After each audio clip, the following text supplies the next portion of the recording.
Yes. Yes. Aphrodite, you can start. Okay. Good morning, everybody. Thanks for being with us on a Saturday morning. Today, we're going to have the second session of our coaching and training event for Cultural Plus. It's going to be a more diversified program. We have some collaborators of the Greek team of Time Heritage here with us, who will present some issues related to cultural heritage management and the local communities and rural development. And we have two best case practices. One is the Olive Oil Museum of Gazea, Pelion Mount, in Thessaly, and the other one is the representative from the University of Peloponnese, which has been running an excellent project for the past 2 years regarding the major historical event for Greece this year, which is the 200 years from the Greek War of Independence back in 1821. And they managed to mobilize the entire society, the entire community of Kalamata, and particularly to prepare some culinary itineraries, let's say, regarding with local products regarding this historic era. It's a fascinating project. You will have the chance to follow that at the end of the more formal presentation. So today we start with Maria Dendropoulou. Maria has an MSc in local cultural heritage and sustainable development. So she is the absolute expert, let's say, in the field. And she will tell us a few things about heritage tourism and how this is implemented in local communities. Maria, the floor is yours. Okay, but may I ask something? How many people will talk? So today you will not have a theoretical session? Just a small presentation after Maria, and then Despina, and then the cases, the best cases. So there are 4 speakers today. Yes. Wow. Okay. Thank you. Five speakers actually. With you. With me. Yes. Yes. Great. Thank you. I will tell this in my mail to the 2 people who might come. Okay. Thank you. Hi there. My name is Maria. Nice to meet you, everyone.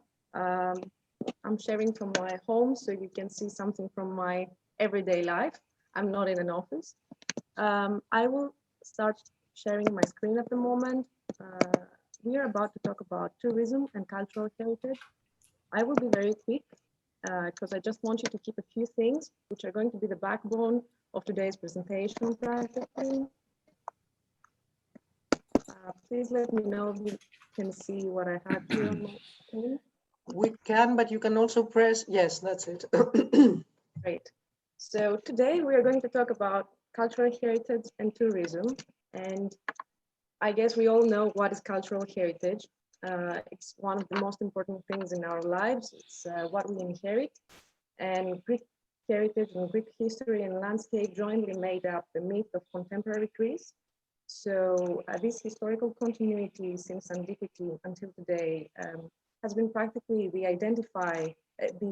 identity of modern Greek state. So these same elements, history, landscape, heritage, they provided the foundation for Greece's entry to a new sector of economic activity. So practically this is tourism, and it was intensified rapidly during the country's post-war modernization period. So tourism is a global industry, but what exactly is tourism? Well, as far as tourism is concerned, it's an idea practically, which is intertwined with the valorization of culture and the natural environment in Greece. So when we speak about Greece, particularly, people want to experience this extraordinary mix of natural beauty, which is a strong charge of history and culture. And as far as these three things, the landscape, history, heritage, are concerned, these are practically the very basis of tourism here. So Maria, tourism is based on sorry, we cannot Yeah. hear you very well. You can't hear me very well. Yes. Hear me now better?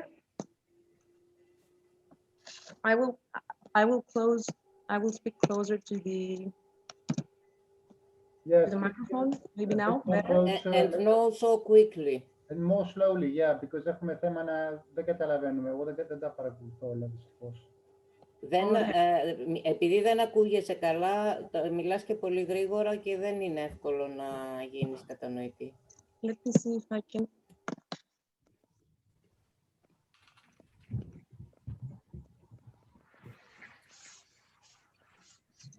Now you can hear me better? Probably. Yes. Cool.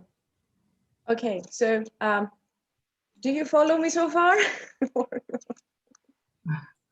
Not all the time, but yeah, now it's louder, yes. Okay, thanks very much. Sorry for that. I was talking about cultural heritage and tourism and how these two sectors are interrelated. So practically, we've all practiced tourism. We all want to visit places. It's part of our everyday lives. We choose to travel. So why should someone travel to Greece? Well, the idea of tourism here in Greece is intertwined with the valorization of culture and the natural environment. So heritage, culture, the environment, all these things are practically the basis of tourism here as an economic and social factor. So when it comes to, does it work? Yeah, here.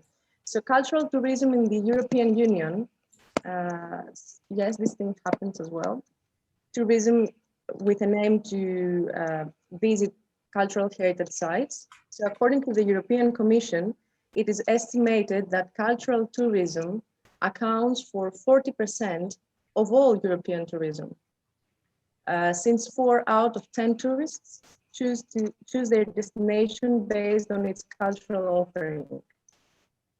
So European Union consists of a place where 4 out of 10 tourists come here for experiencing culture.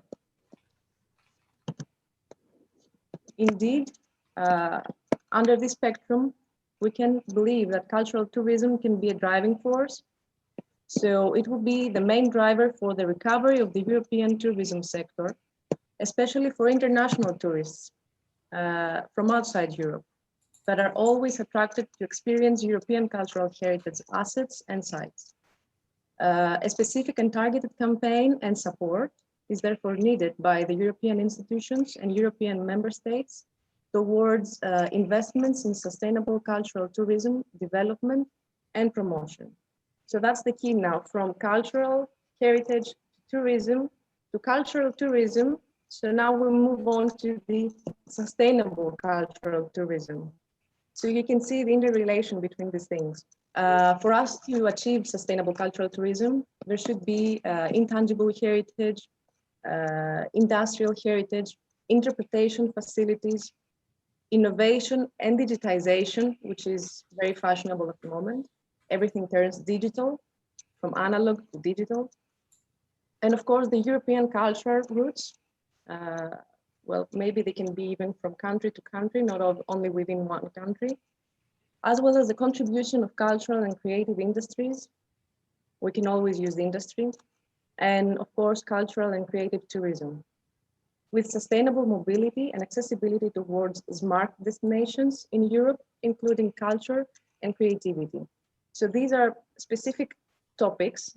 They require a lot of discussion, but we're not going to expand here a lot, but you can definitely see these things. This comes from, it's a signatory statement from the European Union Secretariat, from the Europe Day Manifesto. I have the links here so anyone can see them with your time.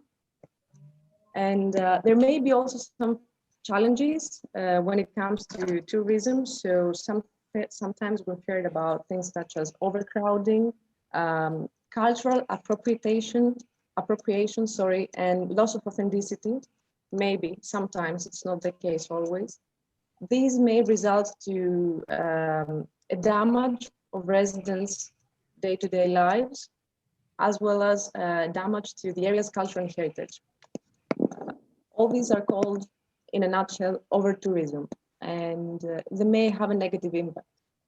However, we can mitigate these challenges of over-tourism, and sustainability is the key answer to this kind of control.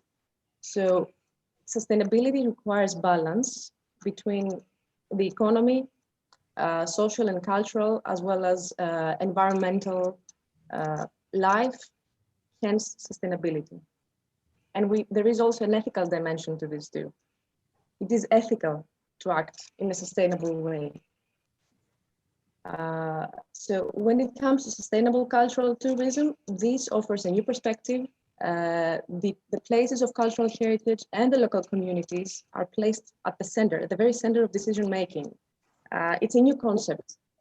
Mostly it was tour operators and some companies and maybe someone from the industry deciding that how many people are going to come here and what kind of hotels are going to open here, but the very local community was not asked. So with sustainability in our head, in our mind, we are putting, well, we aim to, we aim to put the local community at the epicenter of decision making,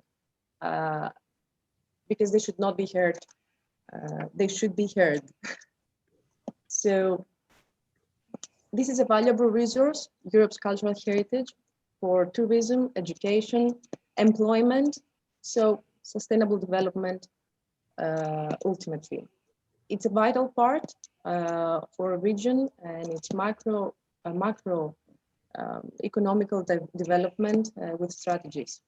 So it is a driver and an enabler for sustainable development tourism. How can we actually promote and develop sustainable tourism, sustainable cultural tourism? We need dialogue. Dialogue is the key, practically, between the disciplines, between tourism professionals as well as cultural heritage professionals. We need an understanding and appreciation of each other's merits, and not just sit back and say, I know this as a tourism industry, I know that as a cultural heritage expert. We have to combine and set up a dialogue. And how can you do actually these partnerships? How can you collaborate? How can you get into this dialogue? Well, you put management theory and practice together in a working partnership. So this can involve local communities, stakeholders. We are going to hear about stakeholders later on. So that's why I said it's the backbone of today's presentation. It's just a few things that you should keep in your head. So local communities and stakeholders should be involved in the decision making. So with an ultimate objective, there is just one ultimate objective that should be there for sustainable cultural tourism. Ensure good conservation practices, along with authentic interpretation that supports the local economy and will not compromise in a way that the needs of future generations are not met. So future generations should be able to experience same things we do today without them being compromised somehow. That's the key of sustainability. And of course, conservation and interpretation. We can't really interpret exactly what the previous generations were thinking when they developed all these things, but we can definitely adapt these things to today and learn from the past.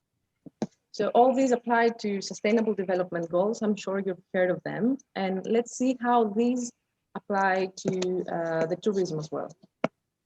So preserve the natural and cultural resources. We can limit negative impacts at tourist destinations, including the use of natural resources and waste reduction. Promote well-being of the local community, because the local community lives there. Tourism happens every few months per year. It may be for 3 months as a season or 6 months, depending on the region. But the local community lives there, and the areas should not be damaged in a way people who live there cannot really experience their lives after tourism is gone. So reduce the seasonality demand. So expand the touristical period, which means that there can be tourists even January, February. There are different types of activities to develop in each region. There should be a lot of occasions for people to visit places and not just summer in Mykonos, let's say, or I don't know, snow in Switzerland. There are other cases to do as well. And of course, limit the environmental impact of tourism-related transport. I was, as part of my MSc, I was in Malta, and we had some measurements over there, and well, the results were not that supportive. And we were trying to say to the local university, we had a collaboration over there, that there is a huge negative impact in terms of pollution coming from the cruise ships and the airplanes. But because Malta is an island and it is in the middle of the Mediterranean, they thought that everything is perfect and everything is all right. But apparently, pollution is not that good over there. They couldn't believe that. But I think now with COVID, since all these travels have been really, really, really diminished, we experience things completely different in rural areas or even urban areas, because there is not so much pollution. And I'm not against traveling by airplane, but there should be other practices as well. And of course, make tourism accessible to everyone, and improve the quality of tourism jobs. Because by improving the quality of tourism jobs, you also need education. And when you have educated experts, people do provide better services and everything goes on a better level. So you also have love and respect for the place you work for, which is practically your country. You have love and respect for people visiting your country. The offering is better, cultural heritage is being respected, and all these are interrelated. So there are some publications by the European Office and the European Commission about sustainable cultural tourism. You can here access the link. And of course, now we are experiencing this very, very difficult situation. Well, it's not the first time crisis such as COVID hits the world. We've seen pandemics before, but it's just in our lifetime for the first time. So I think that now it's time for us to set a step back and define policies and rebuild societies and economies. It will be difficult, but this is what is happening at the moment, I think, worldwide, and we can't really escape it. So yes, as far as news from the sector and funding is concerned, yes, we are in a crisis, but Greece is about to receive 19.2 billion from the development funds by the NSRF for the 2021 and 2027 period. These touch a lot of fields, but especially agriculture and tourism, and the transition to green economy is emphasized. So in a span of 6 years, we will receive 19.2 billion. And the next generation European funds as well in 2021 gives Greece 5.5 billion euros, which is a big amount of money. Well, these do go through a bank, so it means that not all this money arrived to Greece, but again, it's something. And according to Margaritis Chinas, he's the European Commission Vice President, he said that during the National Development Strategy Conference, which was held here in Athens in January 2021, here a few days ago, we are getting closer to green and digital Greece. So Greece ranks sixth for the number of eco-labels for products and services that have penetrated competitive markets. And this is a course that the European Union will assist. So yes, we have the 6th ranking among Europe for eco-labels, which tells something. And I think yesterday we saw again Vasiliki. She's producing her own things, and hopefully she will be able to export them and do some partnerships as well with people. Initially, she had people, Swiss people from Northern Europe, but maybe more will be able to believe in her vision. And there will be more people producing stuff here in Greece, locally produced, traditional, nice, I don't know, whatever it could be, things to enjoy from the agricultural sector. I just don't want to say something because it can be anything. So yes, cultural heritage can act as a catalyst for positive change. And yes, it can be in the hearts or in the very heart of Europe's survival. So what can be done to drive a positive change through cultural heritage? Well, these are a lot of things here. I will try to go through them, and you can always go back to the slides and take your time to see them.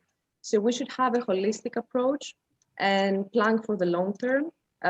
We should adopt an appropriate pace of development in terms of sustainability. Things should not be very fast or very slow.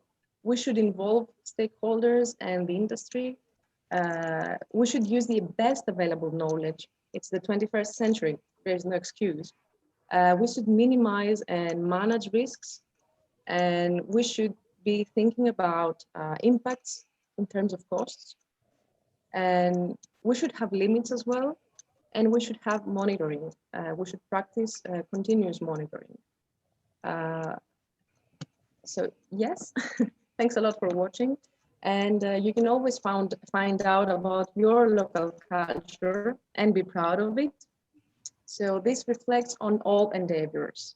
I don't know if you have any questions so far. I will be happy to hear them. I would like to say something, Maria. Your presentation was extremely interesting, and I would like only to refer that the total amount of the EU Recovery Fund is expected to be up to 32 billion euros for Greece in the next during the next 4 or 5 years, and that me because I couldn't find that one. 5.5 for 2021. The total amount is expected to be up to 32 billion euros.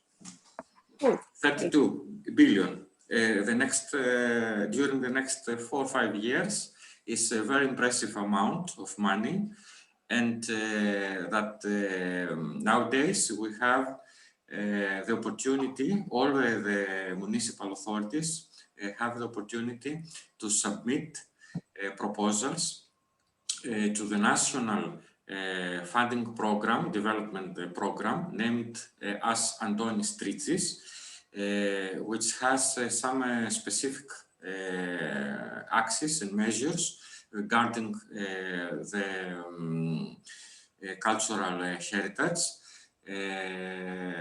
So, and in this program, we have also a measure named as 1821 with reference to our national celebrations this year. So we have the opportunities as local authorities to submit, to develop projects regarding cultural heritage, and in my opinion, it's a unique opportunity for us to make really good profit for our region by these programs. Thank you very much. Very, very interesting, your presentation, Maria. Pleasure, pleasure. I would like to make a comment, ask a question also. here in Extremadura, that it's one of the most unimpacted, untouched regions in Spain and maybe in Europe. We have the politicians talking about the sustainable development objectives, the green economy, sustainable tourism, but at the same time, they have granted 200 permissions for prospections of mining for mines. Even here in the World Heritage of Cáceres, 2 kilometers nearby, they want to do a lithium mine. It's an open, we call it cielo abierto. It's an open mine that will have a very, very, very strong impact in tourism, in the landscape, in the health of the people, because it's mixing with all the aquifers, the underground water. So these are projects that are endangering very much even the health of the citizens, as well as other projects like mega farms of pigs, mega farms that can really pollute the air and the smell many kilometers around. So do you have in Greece this same situation about projects, mine projects from far away, like Australia? These are Australia investors, Australian companies, and we have really now a real social struggle against the mine. So I want to ask you about in Greece about this kind of projects, if you know one of them. Or some of them. If I may answer, I don't know if anyone else has an idea about this. The only thing I can relate this answer to is with the exploitation of oil, some reservoirs that we have in Greece, and they intend to practically install this kind of very big infrastructures within sea and on land to exploit oil. So, but these areas are exactly as you described, pristine. They have not been touched by tourism, or the landscape is very pure, and there is no such thing as pollution over there. And we've been very, very concerned. But because of COVID, all this has been somehow stopped in terms of news. So we stopped hearing about these things.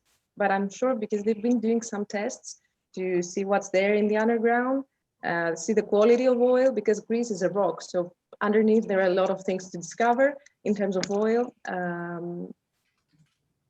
But I don't know, it's just not in the interest of the local community to have an oil industry exploiting oil and taking it to other countries. Yes, it does bring income, but it's the 21st century. We should move into more sustainable solutions. And sun is here, the air is here. You can have completely different things to invest on. However, even with the wind turbines, the wind energy systems, there seems to be a problem in Greece because they overdo it, and I'm afraid that not all environmental impact has been counted yet. As always, alternative solutions are very good, but you have to be careful how to structure them and also not to overdo it. But we also had a major political, let's say, issue about the gold mines in Chalkidiki. Maria was in, I think you were in England in those days, so probably you don't remember that much, but we have again a Canadian investment to resume work in the already existing gold mines of Chalkidiki. It's not that they were opened right now, but there seemed to be a major clash over there. and this had postponed the extent of exploitation of the gold veins, etc., the gold deposits. But you know, it's always a matter of considering what is going to bring you more in the long run, what is going to be more fruitful for the local communities. But this is not always in the mind of the politicians, and especially in a country which has been put down by economic crisis. Investments and foreign investments are being seen as absolute, you know, saviors, let's say, which is not always the case, I'm afraid. Aphrodite, Yes. let me tell you something about politicians, because unfortunately I'm living with with those people the last 22 years, because I'm a project manager in my municipality. So unfortunately, the vast majority of the politicians don't have a vision. Their vision is very short term. Only a few politicians have a long-term vision, and this is the first factor. The second factor is that the main concern of the politicians is the votes. So only a few politicians decide according the real good and the real needs of their place, of their country, their municipality. Again, the vast majority of them decide always according the opportunistic conditions in their regions. This is my opinion after 22 years along in close relation with the politicians in local authorities. I have changed at least 4 local authorities, 4 municipalities, Municipality of Vertiscos, Municipality of Fichalia, Municipality of Arcadona, and my conclusion is the same, unfortunately. And this project, Cultural, is one of the targets of this project is to engage some of the decision makers of the politicians of my municipality, for instance, to this procedure. So this is a very important benefit for us in order for the members of our municipal council to know the real needs and the real opportunities of our territory, of our region. Thank you very much.